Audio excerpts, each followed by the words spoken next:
Thank you, Leonie. Good morning, everyone. Over probably the past 18 months, we've completed a large number of projects, really exploring what's important to Australian domestic travellers in particular, but also specifically their perceptions of Queensland, particularly in relation to some of our competing destinations. What I'm going to do this morning is I'm going to share some of the insights from that work. And in doing so, I guess, hopefully ground the next 2 days and all the work that you're going to be doing over the next 2 days, really in the voice of what, the person that's probably most important, and that's ultimately the consumer or the traveller. I do have to apologise in advance. I am going to be presenting some research findings. Some of these charts are reasonably numbers heavy, but I'll try and ease you into those charts. What I'm not going to do is bombard you with heaps of numbers though, so you can be thankful for that. Just get the clicker here. See if this works. Oh, where is it? Sorry. There. Okay. Really, the stuff I'm going to be talking about today really draws on 3 core projects that we've done, as I said, over the past 18 months. We did a reasonably sizable piece of work for TEQ. We've done some work for Gold Coast. Both of those pieces were looking very specifically at, I guess, the needs and wants of travellers in Sydney, Melbourne and Brisbane. But the main focus today is really going to be sharing with you the results of a specific piece of work that we've done for the Destination Q Forum. A bit about that work just quickly, just to set the context for it. It was very much focused on doing a few things. Understanding what's important to Sydney, Brisbane and Melbourne travellers. Against what's important to those travellers, how is Queensland actually perceived? And also then, how is Queensland perceived relative to our competing destinations? It was a reasonably sizable piece of work. We did 1,008 interviews, 20-minute interviews online. A sizable sample there. I guess the other point of context from the piece of work we did is that the people that we've spoken to are those people that are actually active travellers, i.e. they have travelled in the past 2 years or they are actively intending to travel in the next 2 years. There's 5 things that I'm going to talk to you today. First of all, we're going to touch on really, I guess more broadly, how Australian travellers' attitudes and behaviours are changing, and particularly the implications for Queensland. While they might not be specifically related to Queensland, there are some quite profound changes that are happening with travellers that ultimately will impact Queensland and our ability to attract travellers to Queensland. The second thing we're going to look at is what Australian travellers are actually looking for in a travel destination, both in terms of the destination itself, but also the experiences that they're really looking for when they do travel. We'll then look at who Queensland's actually competing for, I guess, in the consideration set for Australian domestic travellers, how we're perceived versus that competitive set, and then ultimately, probably most importantly, where we'll land is an understanding of, what are some of the potential assets that we currently own that we can better leverage to drive increased share of visits and obviously spend while travellers are in Queensland. So into section 1. So as I mentioned before, over the work past, I guess all the work that we've done over the past few years, we are seeing some quite profound shifts in Australian travellers' attitudes and behaviours. And while this section isn't necessarily specifically Queensland related, as I said, I think it's important context to really understand how Australian travellers and their expectations are actually changing.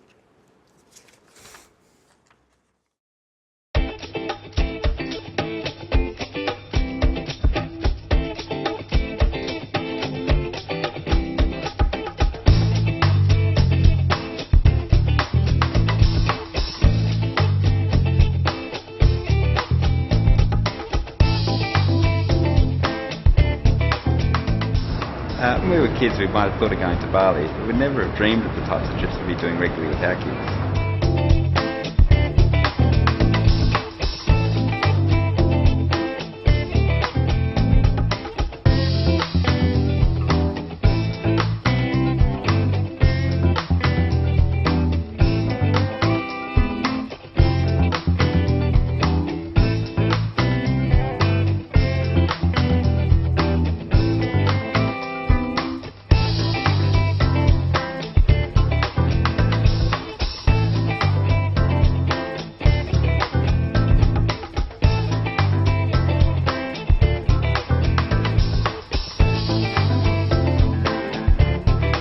want to go somewhere that you put on Facebook and everyone goes, wow.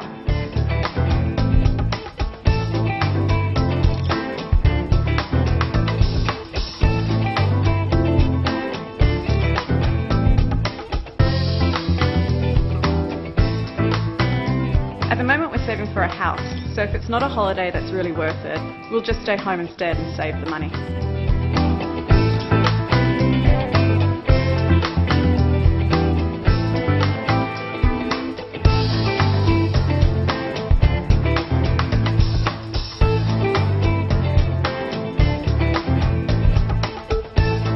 Sometimes I think that I can be more diligent than a travel agent because I'm spending my own money. I don't know whether that's true or not, but doing all the bookings myself gives me that sense of control.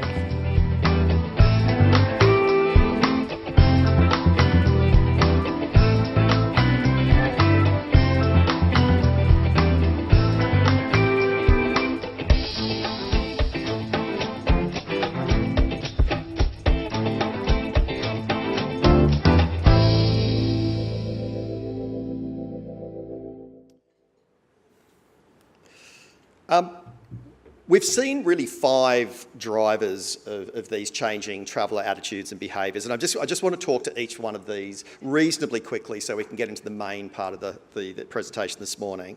The first of which is, look, the travel category itself is evolving. Overseas, even with I guess the dollar is coming off, but even with the dollar where it is today, overseas travel is more affordable today than it's ever been, and more Australians, particularly over the last 5 to 6 years, have experienced international travel than ever before. With that comes a much greater preparedness to travel distance and to travel greater distances. Where in a lot of the work we're doing, we're finding people won't blink at the idea of just trotting off to Bali for maybe 2, 3, 4 days. And also the traditional holiday time that we, I guess we've all shared historically is also under threat. We're all getting busier. There's a lot of talk about the fact that we're all getting busier, but the reality is that busyness is impacting on, I guess, the holiday time that we have to use. The second is the competitive context for Queensland is actually growing and fragmenting as international travel becomes more accessible. What we've seen is both the physical barriers, so the actual physical barriers to travelling internationally, but also more importantly, the emotional barriers to international travel disappearing. It's easier than ever before to travel internationally, and people are far more open to the concept and the idea of travelling internationally. And what we're also finding, and again, in a lot of the work we've done, is a lot of people are talking to destinations like Fiji, New Zealand, and even increasingly into sort of Bali's and Thailand's, almost like their domestic destinations. You're getting a lot of repeat visits and a lot of regular ingrained behaviour starting to emerge around those destinations. Thirdly, holiday expectations are starting to change as well. Travellers, they're looking for more from their travel experiences. Even from shorter breaks, there is a much greater expectation about what they're actually going to get and the experiences that they're going to receive from their travel occasions. I think, and Sarah will talk about this with TripAdvisor, social media is actually exacerbating this a lot as well. There is a real underlying need and desire to be able to share or brag about the experiences that you're having while travelling, and obviously the social media platforms are enabling that to happen. And also what we're starting to see is that traditional beach holiday not as aspirational. And when I say beach holiday, I'm talking about the classic sort of 2-week beach-only holiday. A range of, which I won't go into today, but there's a range of underlying factors that sit beneath that, from sun awareness, etc. But basically, people are looking for more than just that traditional beach holiday experience or the beach-only holiday experience. And I'm going to talk about this theme as we go through, and I know Dwayne's going to talk about this afternoon, but what is really interesting is what constitutes value for people, and particularly value for money, is constantly being redefined. And I think the net, we're sitting here today that the Australian dollar has come off, and we're starting to see the signs of that in terms of, improvements in, or lift in domestic tourism. But it has a legacy with it as well. And really over the last 5 to 6 years, it's enabled Australian travellers to experience a lot of other destinations, and particularly sort of Asian destinations. And with that experience, the expectation levels have risen. So what they're now expecting from the holiday experiences that they're having, they're expecting more. We're also seeing, we've seen early signs of this, which is a growing frustration around sort of destinations where you constantly pay and pay. And I think somewhat you're seeing, we had a bit of a conversation around this at breakfast briefly. You're seeing the rise of cruising as an example, particularly in Sydney. It has grown substantially. And one of our hypotheses that sort of sits beneath the fact that it's growing so quickly is the fact you get that sort of all-expensive pay, all-inclusive package. So you're not constantly dipping into your pocket when you arrive at the destination. And finally, and I think this, and we will talk about this a bit as I go through the presentation, but our competitors are getting far more sophisticated and aggressive than they have been in the past. There are more destinations competing for the attention of Australian domestic travellers. And a lot of these destinations are offering quite rich, authentic cultural experiences. The Fijis, Thailand, you could argue Tasmania there as well. But probably more importantly or more impactful is I guess the strength and level of the communication that they're starting to direct at travellers in terms of competing or trying to tap into the imaginations of those travellers to attract them to the destination. What are the implications of all of that? I think there's 4 really.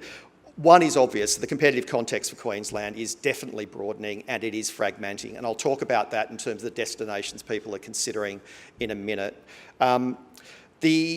Also, with that, Queens, it's not just about what we are saying or what we're saying as a destination. It's also about what our competitors are saying. And what our competitors are saying are starting to shift and change how people perceive Queensland. So we've got to remember it's not just about what we're saying, it's also about how our competitors are starting to redefine and reposition us. Against that increasing, I guess, competition, you need more than just generic positioning.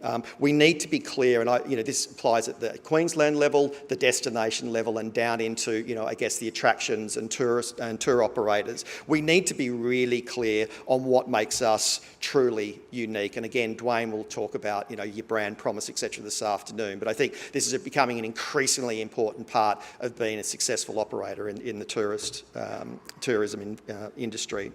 And then the final thing, I think there is an opportunity for us to better define what Queensland actually stands for in the minds of travellers. And again, I'll talk about this in a second because there are a lot of historic elements to Queensland's image in the minds of domestic travellers. I think there's a real opportunity to start to shape and frame some new and emergent aspects to, the total Queensland proposition. So, let's now look at what Australians are actually looking for in their travel experiences.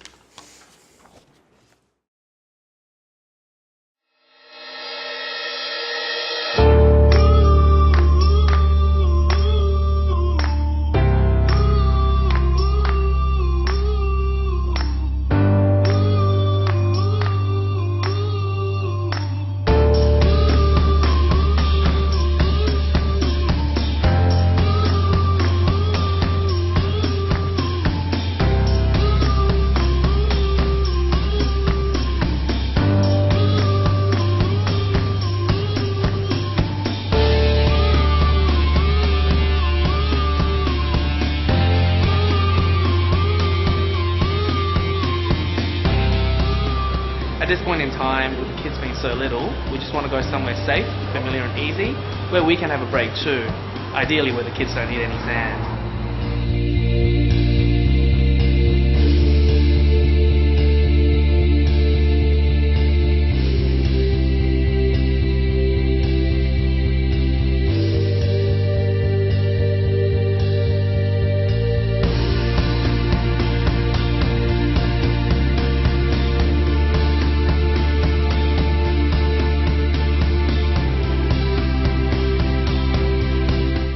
plan shorter trips as much. Just decide a week or two before. We might go down the coast or interstate for a quick getaway.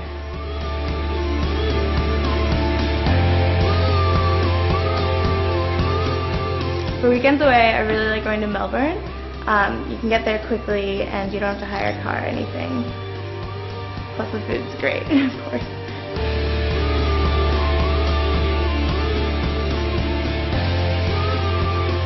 Yeah, we really need a short break at the moment. I really want a chance just to go and chill out in a B&B or hotel, somewhere where I don't need to think. Somewhere that has some nice food, some good wine, and I get to enjoy it with my boyfriend. My partner and I have both decided to choose a destination each that we would most like to visit and plan it for next year. It will probably be somewhere we will never visit again, so it has to be special. I think the Amazon River is on the cards. We usually do one long trip a year, around 2 weeks, normally international, given the time. It'd probably be to Asia or New Zealand. When we do this, we visit a few different places, taking in the sights, but also walking around and seeing how people eat and live.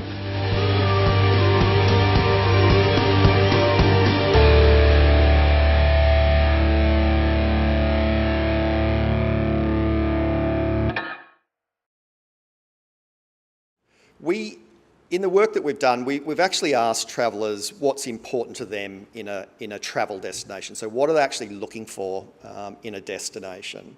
And regardless of who you were, there are a range of consistent factors that were important to everyone. So those factors are obviously offering good value for money is the number one stated factor, and we'll unpick that a bit as we go through.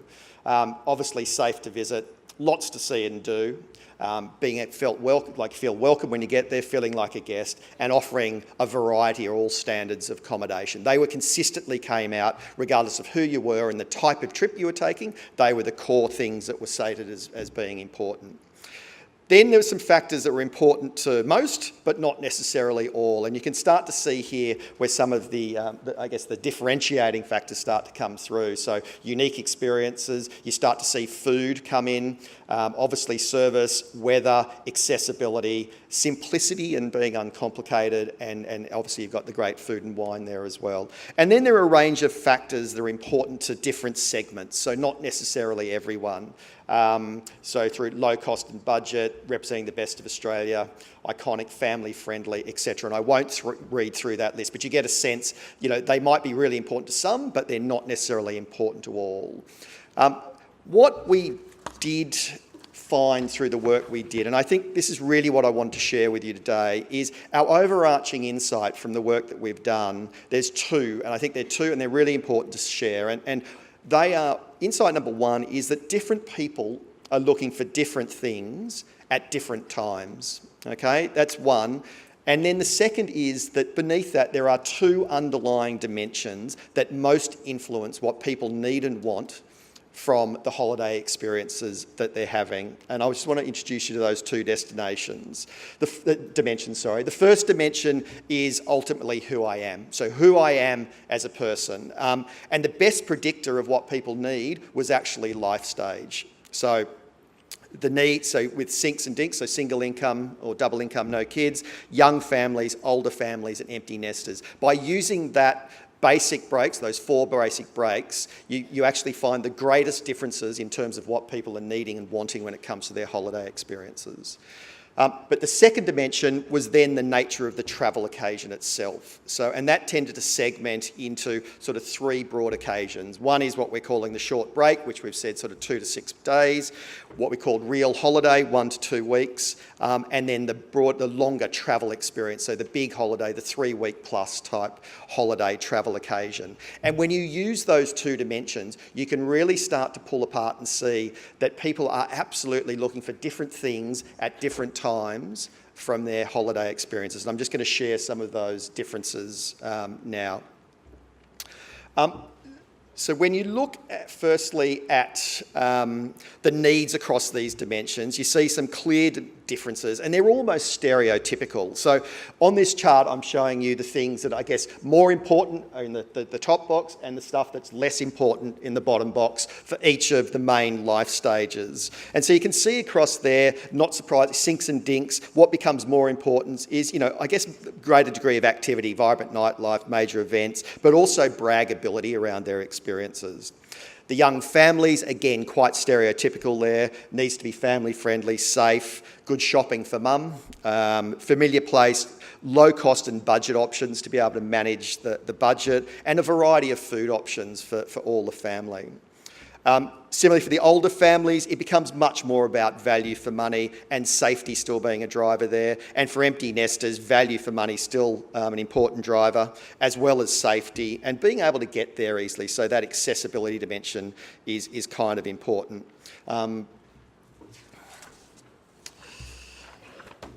We also asked them in terms of what their desired experiences were. So not what's just important in a destination, but ultimately what the experience was that they desired or wanted when at that particular destination. And again, you see some very different things start to emerge when you look at the different life stages. For the sinks and dinks, again, the stuff that becomes more important for our single income, double income, younger people, very much around, you get that sort of romance, vibrancy, adventure, and the need for it to be aspirational. Young families, really it's about having lots to do. Older families, easy, friendly. So there's clearly a sort of a friendly, authentic, easy vibe about the experiences that they desire. And then the empty nesters, really around welcoming, friendly, safe and easy, and I guess natural and authentic coming through there as well.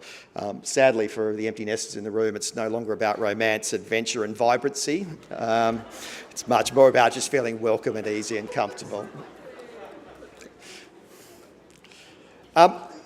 Similarly, what you also see is when you actually turn our framework around and you look at it in terms of the nature of the travel occasion itself, you also see some quite profound differences in terms of what's important to people based on the travel occasion with which they're undertaking. So for the short break, again, the things that become more important are around ease, secluded, romance, relax and rejuvenation. So you can see the sort of the feel and the mood that becomes more important around that short break occasion. Real holidays, so again, that 1 to 2 week type break, much more about adventure, vibrancy, and also friendly, sort of relaxing experience. And for the bigger travel occasion, again, I don't think surprising, but it becomes much more about adventure, excitement, culture, authenticity, and aspirational, something to absolutely brag about from the holiday experience. If you pull all this together, what you end up with is essentially, I guess, a targeting framework, and you can start to see that there are very clear targeting opportunities for specific destinations and attractions. And you can actually see, if you start to think about Queensland and the specific destinations within Queensland, and you look at that map and you think about the types of occasions, the types of travellers, you can pretty quickly start to see how you might start to overlay some of our destinations against that map. You can see how some of those destinations could actually start to zero in and very much target those specific occasions.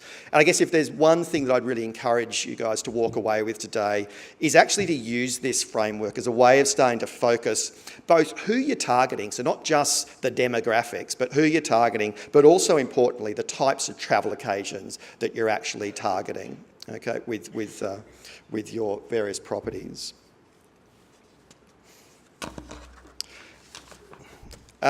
The next section is where I want to look now, is really want to start to look at who we're actually competing for share of attention for Australian travellers' dollars.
this chart shows is the percentage of Sydney travellers considering each destination for a short break travel occasion. So that's that 2 to 6 day occasion in the next 2 years.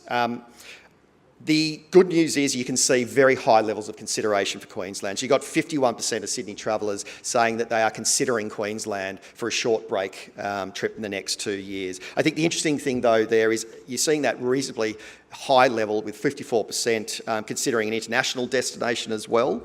But if you look at Queensland itself, of those considering Queensland, about half are also considering New South Wales and about 40% considering Victoria. So when you're thinking about short break destinations and targeting Sydney travellers, the key competitive context is really the intrastate occasion, but also Victoria is currently, in terms of the consideration set, our nearest competitor. If we then click on looking at Melbourne and Brisbane travellers as well, so that's the middle bar chart and the bar chart on the right, you see similar levels of consideration for Queensland there. Main difference for Melbourne is higher levels of consideration for Tassie and South Australia, and for Brisbane you see higher levels of consideration for New South Wales, and interestingly New Zealand is marginally higher there as well. I guess the good news is very high levels of consideration from both Sydney, Melbourne and Brisbane travellers to holiday in Queensland for a short break.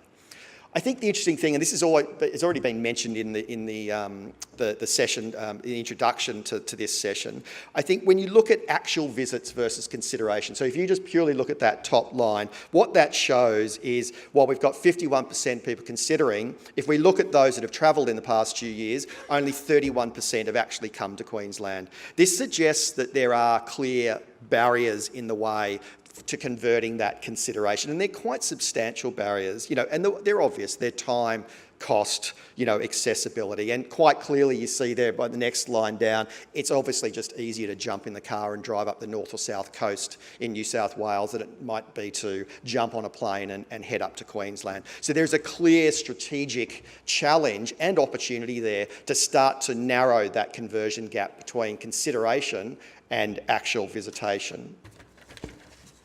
I'll go through these quickly. We also looked at the real holiday, so that 1 to 2 week holiday occasion, again looking at Sydney travellers.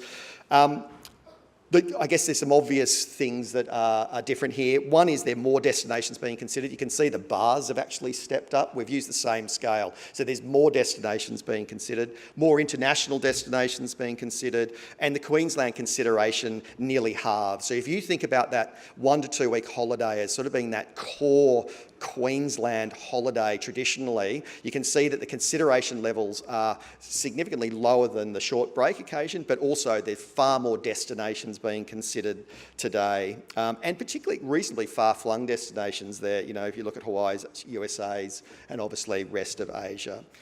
There is one sort of caveat I will put on this. We did the survey in August, so it was ski season, so I imagine you do see a slightly higher level of consideration there for New Zealand. Again, just looking at Melbourne and Queensland, really the main, very similar profiles, but the main difference for Melbourne being Queensland slightly higher, and for Brisbane, Tassie interestingly higher there as well. Finally, the longer holiday, again, just doing this quickly, Queensland consideration dips again, but it's still reasonably high. You've got around 1 in 4 Sydney-siders, 28% and 26% Melbourne and Queensland travellers considering Queensland for a 3+ week break. But what you do see in the profiles here is obviously, the USA's, Europe and the Asia's, again, the consideration starts to lift. So, look, not only are travellers wanting different experiences by the life stage and occasions, we showed that chart before, they're also looking at very different destinations by their life stage and also by the nature of the travel occasion. So the competitive set, again, is different depending on who we're targeting and the travel occasion within which we're targeting. Again, trying to reinforce there the value of starting to think about your targeting using both of these dimensions, life stage and also the nature of the travel occasion. Okay, let's now look at how Queensland's perceived by domestic travellers and our strengths and weaknesses relative to other destinations. It is important context in the stuff I'm about to show you now as well, sorry. is we've asked these perceptions at a Queensland level, not a specific destination level. So the results are an amalgam of all of our destinations, and we are comparing to some very specific destinations in the comparison. So just keep that in mind.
Quality of hospitality and service somewhat subpar up here compared to other states.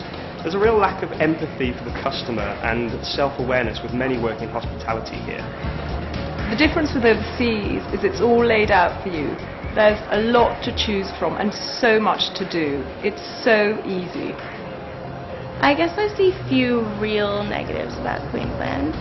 I would say it can be expensive to stay, eat, or buy drinks in comparison to overseas destinations like Fiji or Bali. Well, you can go to Thailand for 2 weeks for what it costs for a week in Australia.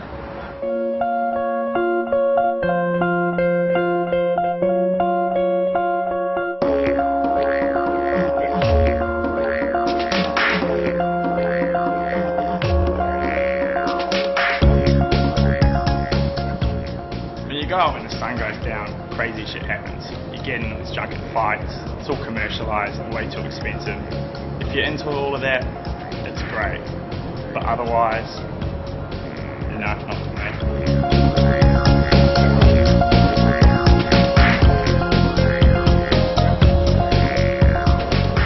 It's freezing in Melbourne right now, and I would love to go to Queensland for a long weekend, but it's just too far to go for a weekend. By the time you get to the airport, get there, hire a car to get around, food and drink, it becomes a really expensive holiday.